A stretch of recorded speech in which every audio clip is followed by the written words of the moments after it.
Etong ginagawa ko para magpabilis magluto ng sago.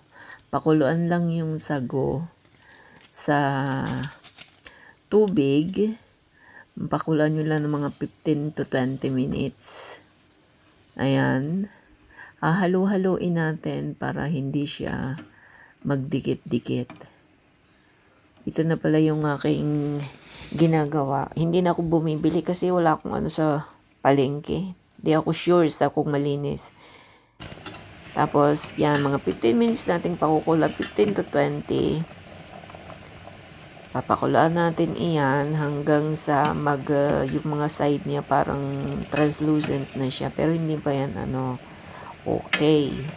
Kasi sa palengke, hindi ako sure kung malinis, nakababad sila sa tubig. Pakukulaan natin, tapos babanlawan.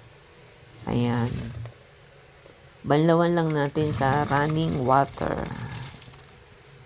And then, pagkabanlaw natin yan ng basta mawala lang yung init ng tubig, ibababad natin yan magdamag. So guys, ang technique dyan, gawin nyo sa gabi, kung kinabukasan nyo lulutuin, gawin nyo ng gabi, para bukas ayos na siya. So, babad lang yan sa tubig ng magdamag.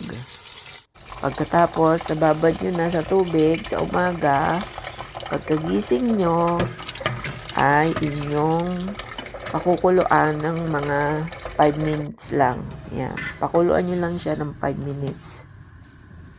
Okay na yan. Tapos, pag kumulo na yan, patayin nyo yung apoy at hayaan nyo lang siya doon. Hayaan nyo lang siya nakababa doon sa inyong pinagpakuluan. At ayan na, luto na yan.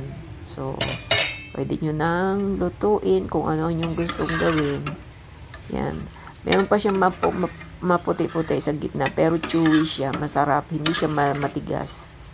Ayan. So, banlawan nyo na ng tubig na malamig. At ready to eat na ang sago. So, hindi ka na magluluto ng napakahabang oras. Ganun lang ang gagawin. Sure ka pang malinis kasi ikaw ang gumawa.